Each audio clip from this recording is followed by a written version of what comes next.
I'm Jeffrey Soliman from VA Capital. Founded VA Capital in 2019. VA Capital is a commercial mortgage real estate firm based in Quebec. We've done over $7 billion in loans since inception. We specialize in multifamily, CMHC, anything commercial being industrial, office, retail, again, construction, conventional, and CMHC insured loans. Specifically with Montreal, I'd say that the Montreal market is very tailored towards private owners and private investors, regardless of the scale of the project, which is very much unseen in other cities or provinces.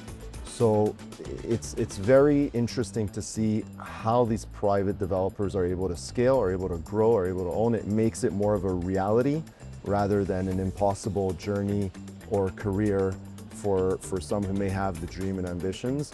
And with time, it's evolved definitely towards attracting institutional investors and partners to our city of Montreal and suburbs. And so that's really what caught my attention early on, where I was very curious at a very young age of who owns these commercial properties in Montreal. I'm born and raised here, and how can we really achieve, that scope and that scale of the industry. The biggest challenge in Montreal is to convince our own city that we are a metropolitan city and that our rents do merit to be where they are, our valuations do merit to be where they are. Where, as in other cities, it's a bit more seamless, it's a bit more flawless in terms of comparables to market rents or to transactions or cap rates.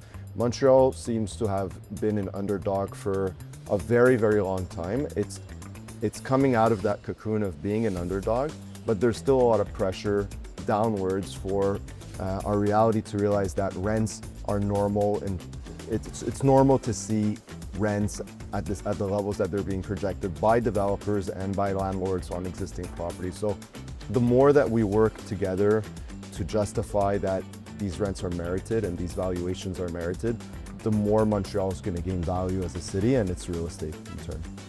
I'd say given with the quick rise of interest rates and then the volatility around the interest rates, I mean, if you've been in the industry for 20 years, I've been in the industry for 17 years, and it's not normal to see interest rates to be so volatile.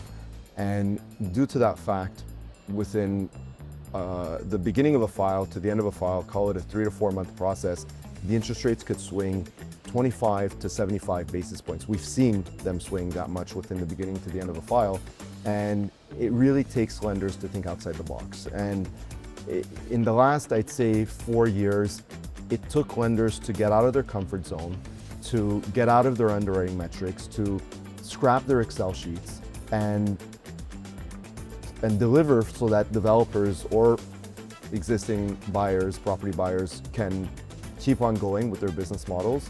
And it takes a lot from us to revamp that business model for the lenders. And so we work with them, they're our partners, to show them that if you do take on that extra risk, well, it's mitigated in a certain sense, and that there is an exit strategy regardless of the loan that you're putting in and how stretched it may be compared to your conventional financing that they're accustomed to.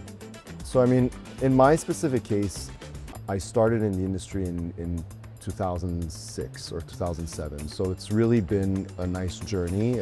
I'm coming close to 20 years now within the industry. And I've been very loyal to the industry. I've been very loyal to myself, to my career.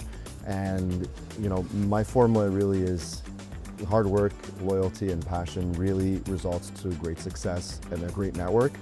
I've had jobs throughout most of my career except for the last 6 years where I started on my own.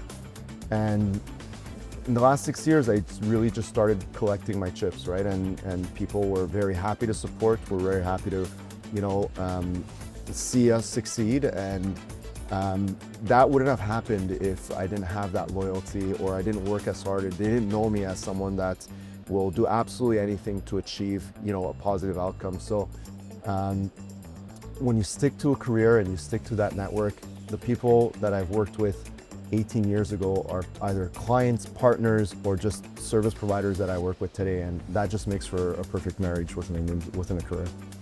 Office is a very particular asset class. For me, I love the asset class. I think there's a way to bring it back and bring it back stronger than what it was before. We just really have to think outside the box, really have to change that business model significantly so that employees wake up in the morning and want to go to the office and do not want to stay home. And so we've had a work from office 5-day-a-week policy from day one. We've never worked from home, but I definitely had to change the way we operated, the way we worked. Again, it's really every business owner needs to think, and landlord needs to think, how can I make an employee want to wake up and be very happy to go to the office? And that takes significant change that's been applied around the world. The office asset class is no longer just your typical lobby, elevator, office, garage. It's become more amenitized than condo projects and apartment projects. And there's some places around the world, in Miami for instance, are building office buildings with, call it valet service, with a ton of restaurants, with a lot of terraces, with pools, with gyms, you name it. You can wake up, stay in that environment for a very long time, feel very well balanced. There isn't a question of that you don't feel balanced because you're spending that much time at the office.